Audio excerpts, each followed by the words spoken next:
Welcome to Doing the Work, Frontline Stories of Social Change, where we bring you stories of real people working to address real issues. I am your host, Shimon Cohen.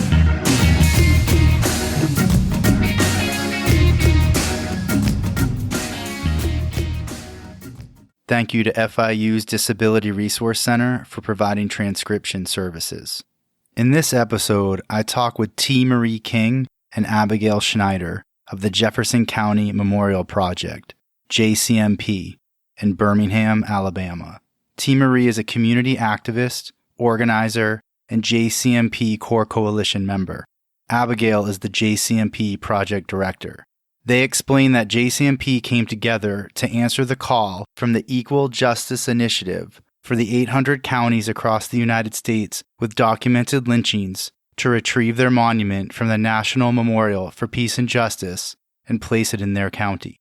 They talk about their work to recognize and honor the victims of lynching in Jefferson County, beginning with research into who the 30 documented lynching victims were, their lives, and their humanity.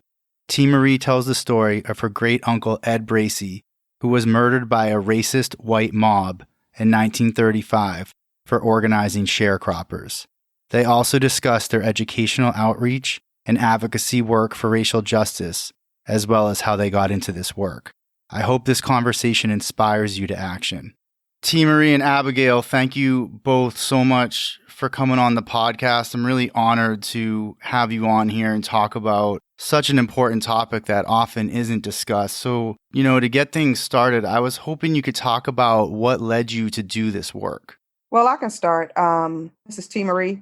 I've been doing community organizing and activism work for a while. And what was so key to me about this project was that a lot of times we don't want to go deep into history and resurface those things that may have been brushed over.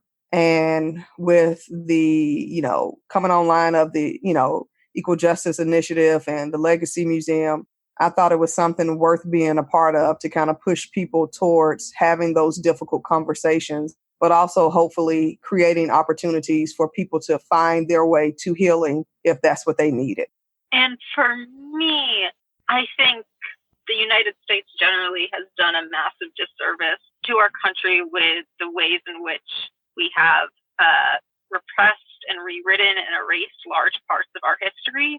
And we're ready to have a discussion that more clearly links the issues of slavery to convict leasing, to racial terrorism, to Jim Crow, to mass incarceration, and really use our history to explain the issues of racial injustice that exist within our society today. And JCMP has allowed us to start having that conversation within Jefferson County in Alabama. And T. Marie, am I right that you are actually a descendant of Ed Bracey, who is a lynching victim? Yes. Could you speak a little bit about what that history means to you and how that also is part of why you're involved with this work? Sure. I've always known the story about my great uncle and what caused him to be murdered, which was his organization of sharecroppers in Lowndes County. And so I've always known the story, grew up knowing the story, and was, and very proud that, he was somebody who, was working to bring his community together and to push change in his community. And this is in the 30s, and Lowndes County has its own deep history of lynchings and terror there. There's a book called Bloody Lowndes that really goes into a lot of detail about what happened there. But it was a shock to me to see a jar with his name on it when we all visited the Legacy Museum. Because in my mind, I knew he wasn't lynched in the typical way of being lynched, but he was mob killed. And so getting the understanding that they were actually highlighting all terror killings, including lynchings. I felt it was kind of eerie when I realized that he was being memorialized there, but yet still feeling proud because I knew the work that he was doing. And, I'm one of those rare people that knows the story of somebody that they're connected to that's been, lynched or, killed in this manner. A lot of people don't have those additional stories to humanize the people that were taken. Yeah, I really appreciate you talking about that. And, what both of you said is that there haven't been conversations about this, right? So people haven't known stories within their own families, and the community needs to have these conversations. So what do those conversations look like, and how does that connect to the work you're doing? So before we decided we could have these conversations, it was first necessary for us to do the research. So who were the 30 documented victims within Jefferson County? What were their lives like before they were lynched? Because sometimes when you enter this conversation, the first fact you know about someone is that they were murdered. And that can dehumanize them over again because you forget that they were sons and fathers or newlyweds, and they had just moved to Birmingham for a new job at the steel mine, and did extra and were part of a church in the neighborhood. So before we felt we were ready to have that conversation, is that we need to understand who these individuals were.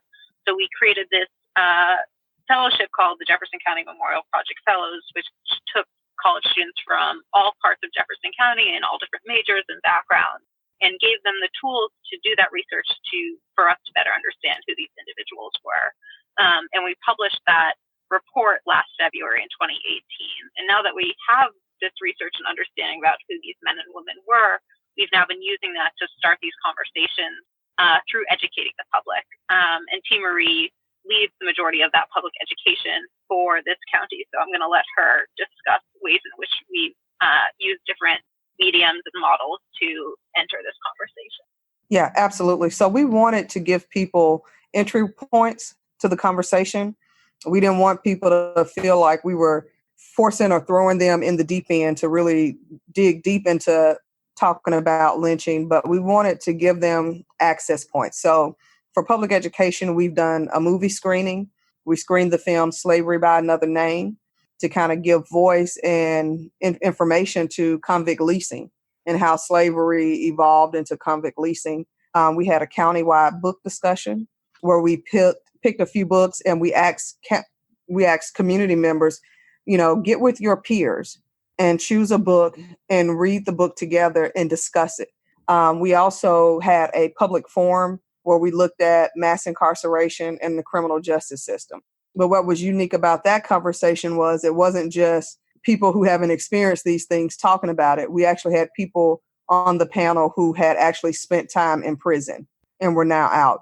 So what better way than to hear from people who have actually experienced the system to be able to say, you know what, this is what's working, this is what's not working, and we would like to be at the table so we can help change these things. And so we're looking at things with youth now of how we can get younger students involved. And we're also looking at how to get artists involved. We've also had art exhibitions where we've invited people to come out and see different art. And so just giving people different entry points for where they feel comfortable to start the conversation. And one of the things that wraps around all these discussions, especially in one way we have these conversations is through JCMP trainings, which are capped 20 to 30 person sessions where we read profiles of these victims and discuss what it means to have these conversations with friends or family members or coworkers or people who might not see themselves as social justice people or people who care about this history, and really empowering those who come to our events to bring others to them. Because at the end of the day, if you come to something that we're hosting, you probably already get it. You realize there's an issue, you want to learn how you can help, but to really change the historical narrative of our county and then also advocate for change is we need to empower those to bring others, bring their friends to our events. So we're expanding who thinks that this is an issue that we need to address as well. So what's been the response like in the community to these conversations? And also, has that response been different within the Black community compared to within the white community? I would say overall, we've had a very positive response.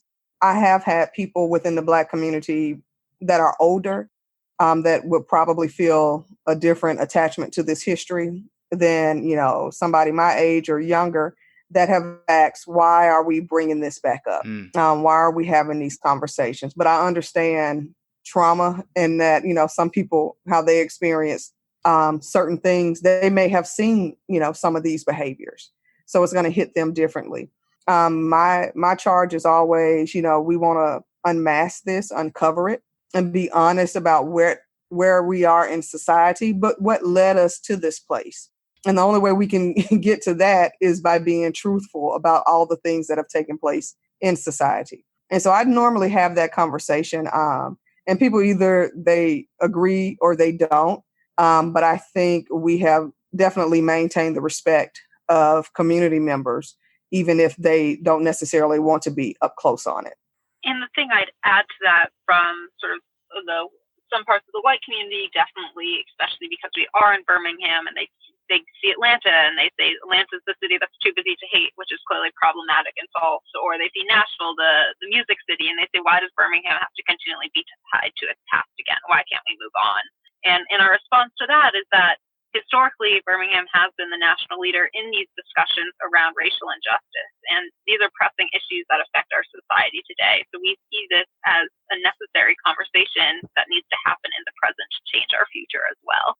Absolutely. I think it's an incredibly necessary conversation, and I'm so glad that you're both on here to have it, because I think people who listen to the podcast are going to find this an important conversation as well, and I hope it starts to influence the work that they do.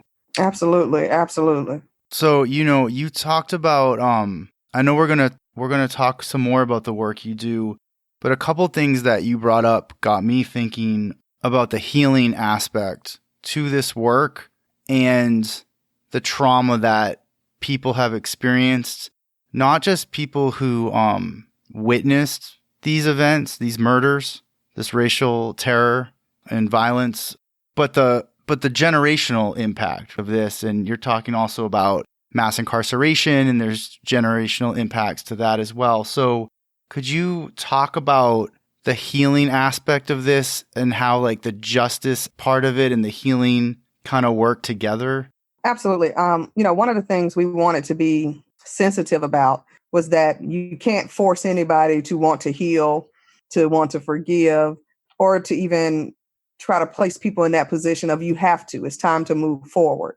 But what we wanted to do was create pathways that healing could take place. We do know that, we throw around words like reconciliation, we throw around restorative justice, but that only happens when the people that have been harmed feel restored or reconciled, But we want to give people the opportunity to either confront those things or at least be equipped on how to even process maybe the pain or the hurt that they're dealing with. And that may be actually going to the memorial in Montgomery and visiting it. It may be participating in a discussion around trauma or a panel, but giving people the tools, but also giving them opportunities to kind of, if not understand their pain, understand the cause behind it. And hopefully that moves them towards wanting to heal just a little bit more.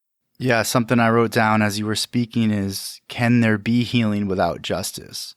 And see, and that's the thing, how do you reconcile that? When you're talking about thousands upon thousands of men and women and children that have been lynched, terrorized, they're not here to get that justice. Some of them go so far back in time, they don't have descendants here. Some of them probably weren't able to even get to a place to get married and have kids that could carry on their name. So how do you reconcile that? I think where it starts with is us being honest and telling the truth about what happened to these men and women and children, and saying, let's at least own it and acknowledge that this happened. I think that's where healing can start, is with truth and acknowledgement. And for those who are able and ready to say, I'm ready to heal from this, awesome, great. But those who say, I need a little more time, it's okay. They have the liberty to do that. But yeah, it's not our goal to force anybody to, but we want them to know the opportunity is there. Right, absolutely. And that the work you're doing is about justice for what happened, even though that concept seems so monumental and unattainable. Yeah, absolutely. And I think I'd also add that it's clear for us, we also don't want people, specifically white people, to kind of feel off the hook like, oh, we've put up a monument, we've placed some historical markers, we've recognized this history, our work is done. So when we're talking about justice, we also don't just sort of mean it metaphorically, but we also mean it, our system of mass incarceration and criminal justice and the racism that's still embedded into the majority of our institutions in the United States are the injustices that exist today. And a large part of JCMP is, well, they're the 4 pillars: research, educate, place, advocate. So a part of our work is that advocacy, is what are we doing now in the present to change the injustices that we see exist today to create a more just society. Absolutely. And I actually want to get into those parts of the work that you do, because you talked about research and you talked about educate. I was hoping you could talk about place, and then we can also move into advocacy. Definitely. So the place comes in twofold. The first is, as was mentioned before, the National Memorial for Peace and Justice in Montgomery has put out this national call to action for the 800 counties where racial terror violence occurred. And it's important to note that those counties aren't just in Alabama. They're not just in the South. They're in all but 2 states throughout the U.S. So this is a national discussion, and these lynchings happened everywhere around the United States. But EJI has put out a call to these 800 counties saying, come claim your monument. So it's not only a national reckoning with its history, but also a local one. So we hope to claim our own specific monument that lists the 30 documented victims of Jefferson County within Jefferson County, as well as place specific historical markers near lynching sites. So these are plaques that usually have about 200 words on them that you see usually in historic districts that help explain a specific site and an event that occurred there. And we find that it's important to also put up those historical markers because it gives us the space to more than just say their names, but tell the history behind who these men were, who these women were, what other systems were in place that allowed these events to occur. So for instance, we just put up our first historical marker in September at Foss Mines, which is used to be one of the largest mines within the county. And it recognized 2 men, Tom Redmond and Jake McKenzie. However, it also gave us the space to talk more broadly about the system of convict leasing and how Birmingham's known as the Magic City because it grew up overnight. But the reason it was able to grow so quickly was because of the convict labor at all of our mines and mills that were powering the city to grow so quickly. So using 2 different types of monument and historical marker spaces to continually sort of tell a more holistic history of our county. And what's the process going to look like for how many more monuments will you or markers will you end up putting up? We're aiming for about 6 or 7. So as in most counties, there can sometimes be a larger city that people are most known for. So for instance, in Jefferson County, there's Birmingham, but within Jefferson County, there's also Bessemer and Irondale and Fairfield and other important cities. And so we're working with smaller city committees throughout Jefferson County. So they will also all be getting their own historical markers to specifically memorialize the lynchings that took place within their cities. So once we get about 5 or 6 of those, then we'll also get this central monument that will list all of the victims. And you were talking about how this is really a national call, and I know that's, a little bit different than the exact work that you're doing, but if people who are listening to this, feel like this is something that they want to get involved in where they live, how would they go about doing that? Feel free to call us up, email us. We're happy to talk to you more about our work and what we're doing here and what works and what doesn't work.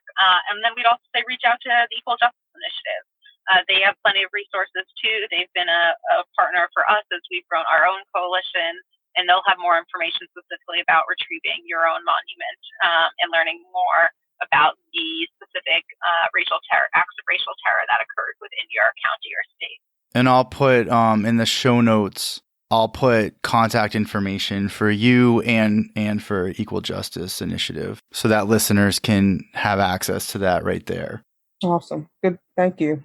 So let's move into the advocacy part of the work you do and how you're advocating for racial justice. Could you talk about that work as well? Sure. We have a twofold approach to it right now. The first is all of the education that we're doing within the county, whether it's the high school essay writing contests or our work with the college fellows or the movie screenings or book discussions. We're also teaching a class out at the prison within Jefferson County, the Donaldson Correctional Facility, so that the folks that we have access to there are also part of this discussion. And then on our website, they have a blog where they're able to work with our volunteers on and post their own writings, reflections, poetry in this conversation so that we can really make this a county-wide conversation and give more of a platform for a part of our community that a lot of people who aren't directly impacted by the system of mass incarceration are affected with or even know about. So that's what we're doing right now, is trying to increase classes at the correctional facility and work more closely with the adults and juveniles in that facility. And then later down the road, once we've grown our coalition and feel like we've done the necessary education needed to properly advocate for change, we'll be pivoting to something that the community both wants and thinks so that we can effectively make change on, whether that is ending cash bail or restorative justice in high schools or working more closely with the public defender's office. And what that advocacy will look like will really be on what we hear back from the community and where they want to see change occur. I think it's really inspiring, the work you're doing, and that might sound like a funny word given the seriousness of this history, but that you're linking generations in this organizing that you're doing seems pretty powerful to me. Thank you. Thank you so much. Thank you. When you're reaching out to folks who are incarcerated in the work you're doing in the prisons and the jails, I'm assuming they know what the other aspect of the work you're doing in terms of the reconciliation and the lynchings and the racial terror violence. And is there a connection that's discussed with them as well? Yeah, definitely. I remember the first time I went out to Donaldson, I was sitting with a group of men discussing our work. And one of the men said, "Abigail, can you explain redlining to me?" Because they didn't know. They also, in the same way where we have been poorly educated around this history, they too don't have the facts yet and want to know the facts to better understand their own history, whether that is specifically around lynchings, but also the histories that led in the policies that led to some of the societies that these men grew up in, and what were the structures outside of their own control that have ended them up into the positions that they're in. So they're all incredibly hungry to learn this history just as much as the rest of the county is as well. Yeah, I'm glad you mentioned redlining, because something that I thought about when we first started connecting about doing this interview was that as a social worker, I've had policy classes where redlining was discussed, and a lot of policies were discussed to explain the racial wealth gap that exists today and historically, and how basically why things are the way they are today. But I was thinking back on it, and I don't remember any conversations about lynching. We talked about mass incarceration for sure, talked about slavery, but really nothing about lynching and the level of violence from white people towards Black people in this country, and how the racial wealth gap is directly connected to that. So the way we discuss it in Birmingham is it's easy to think about Civil War ending and then fast forward to civil rights. And there's an entire century that occurred within that time. And what we see happen once you look into that time is the ways in which white institutions used racial terror violence and the system of convict leasing to ensure that they still had free Black labor at their disposal. So soon after the Civil War, we saw this rise in vagrancy laws. And vagrancy laws were laws that said pretty much if you were a Black man or woman or person of color and you were not employed because you were standing on a corner at night or you were loitering, you could be arrested.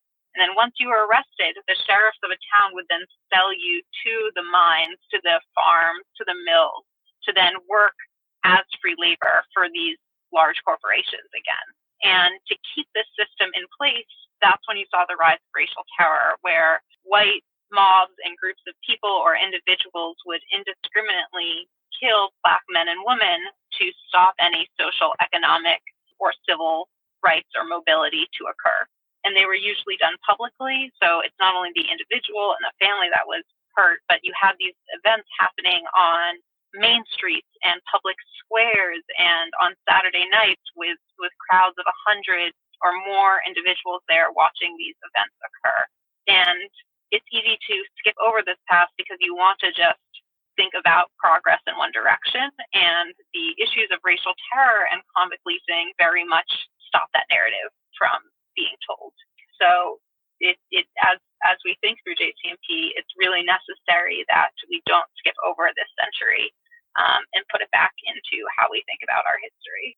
Absolutely. And I also think that we have to do a better job at educating ourselves, but also our peers and our children.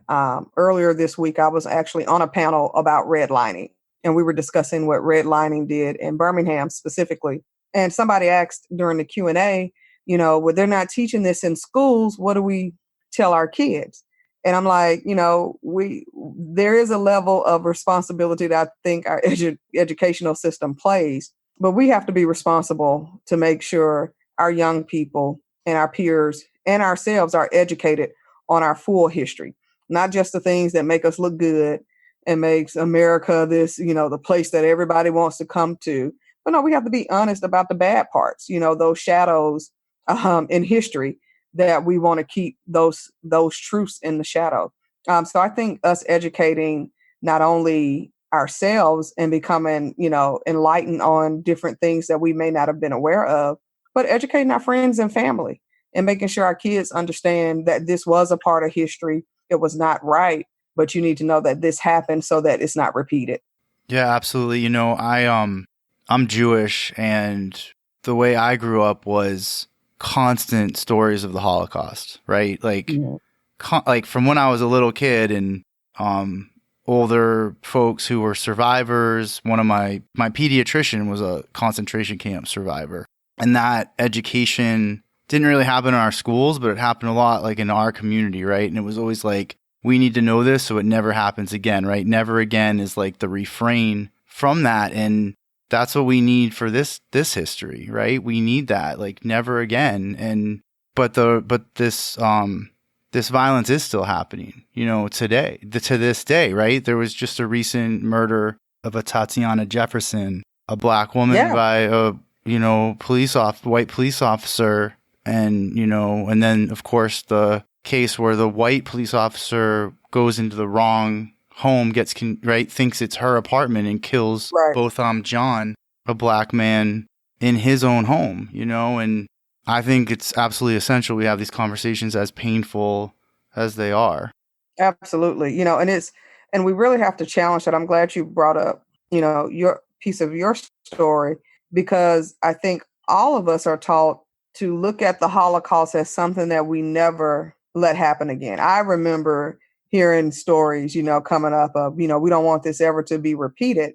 But what's so sad is that when it comes to the African-American community, and it's like, let's move past slavery. Y'all need to get over it and move on. And it's like, wait a minute, get over it. I need y'all to acknowledge that this was legit and it happened and it was real.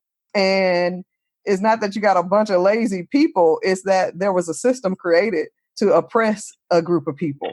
And then when slavery was, no more, then it's, let's create another system that would put them where we want them to be. And so it's those things we have to continue to highlight and call out and speak truth to power. Like, this is what it is, and let's move forward. But you're right. When you have these situations that just recently happened in Texas, that we have to be honest about, something has led to this. What is it and what do we need to work through? And so I hope that through our work, that it gets people thinking about what role they play, what unconscious bias they're holding, and questioning themselves am I empathetic to my fellow man? Am I sensitive to the things that people who may not look like me are having to experience in society? And then what's the role that I can play in being a part of that change? And that's what I hope comes out of my work, not just with JCMP, but definitely with JCMP, but just in, me interacting with people in general. What do you think are the biggest barriers to the work you're doing? I think the mindsets of people. I think people get so caught up in, I think we're a very selfish society. And so people are really focused on their lives, what they experience, their personal journey, and not really looking at, you know what, somebody may not have had the access that I had. You know, they may not be somebody that just doesn't care. They may not know that this is a resource or this is how you do that. So I think the mindset of people is probably one of the biggest barriers. And so a lot of times I'm working to find that commonality so we can have a starting point. You know, and I feel like if you get to know me and understand the work that I'm trying to do, maybe that'll help you understand somebody else down the road. Yeah. I fully agree with everything Tia Marie just said. And I'd add to it that I think sometimes people think that when they want to do good, if they just give a few hours to it, oh, I've done my part, things are different. Like now I can go back to my real work, my day job. And we have to remember that doing good and trying to change the systems that exist, that's a full-time job. And it's really hard work. And we need to stay committed to it, even when things get difficult, because that's how change happens. I think when the Montgomery bus boycotts successfully finished and we saw change and the buses were integrated, what you then saw sent out by the activists was 10 different bullet points and rules about what does it mean now to get back on the bus and how do we do that in a way that keeps this movement going. And that incredible attention to detail and what it means to be an activist and keep these movements going can sometimes be lost. So reminding people that this is not something that will change overnight, but we need to stick with it and give it our time and give it our energy when we can and we're able to. Absolutely. Yeah, I think that's really powerful. And, typically we'd be starting to kind of wrap things up, but I do want to ask you both a little bit more because this is, I think, a unique interview that it's the first time I've had two guests on here at the same time. And there's just so much to cover. Abigail, with what you just said, it just makes me think, like, how did you get to that place? Like, how did you get to the place? And Tia Marie, I'm going to ask you the same thing as well, but like, how did you get to the place where you have that analysis? Yeah, I've always had a clear sense of sort of justice and what's right and what's wrong. And I'm also Jewish. And I think early on that juxtaposition of how Holocaust memory is told versus how the U.S. has told its own history, even me specifically as a white person, how Black history was told to me, the discrepancy and the lies and the erasure were really disconcerting to me. And I felt I had privilege and wanted to find ways where I could support these types of activists that have been doing this work way before I was born and for generations and help uplift their stories and this work and make it more clear that we're not going to be able to move forward as a nation until we take the time to do the work to change the issues that exist in our society. For me, my background is actually film and video production. So I did that for a lot of years. Activism was not on my my plan of my journey, but I had started doing some community work some years back. And in 2015, I was picked to be one of the marchers for the commemorative Selma to Montgomery March. So it was a recreation of that for its 50th anniversary. And we did day for day like the marchers did. We started where they started, we stopped where they stopped, and we did the whole 54 miles.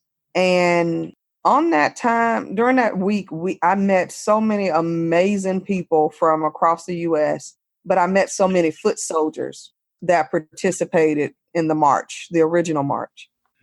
And hearing their stories, I remember the last day sitting on the steps of the Capitol after everything was over and thinking to myself, I can't have had this experience and do nothing with it. I'm in a place now where, we're not fighting the same fight they were fighting. It's similar in some ways, but, it was more dangerous, for them marching up Highway 80 from Selma to Montgomery on a two-lane highway than for us.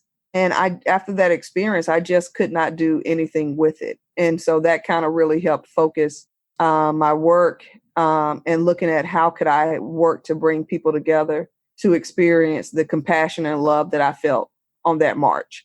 Both of you just have such powerful stories, and the work you're doing is so powerful. I want to just kind of open it up to you now to just make sure that you can use this as a platform to get out any additional message you want to put out there. Before you mentioned that you think our work is inspiring, and I think for me what's most inspiring about it is that everything that we've done, whether it's the 60 Jefferson County Memorial Project college fellows that have gone through the program, or the 4,000 people that have come out to our events, or our work with the folks out at the correctional facility, is that it's all done mainly by volunteers. We have about 150 volunteers from throughout Jefferson County that are working towards this because they've stepped up and found the time and wanted to get involved and help change the community that they're a part of.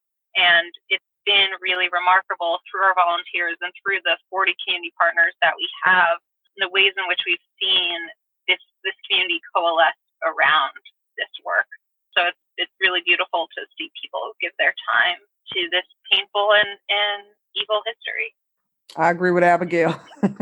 Well, I want to thank you both for coming on here, and I want to thank you both for doing the work in the community. Thank you. Thank you. Thank you for having us. Thank you for listening to Doing the Work, Frontline Stories of Social Change. I hope you enjoyed the podcast. Please follow on Twitter and leave positive reviews on iTunes. If you're interested in being a guest or know someone who's doing great work, please get in touch. And thank you for doing real work to make this world a better place.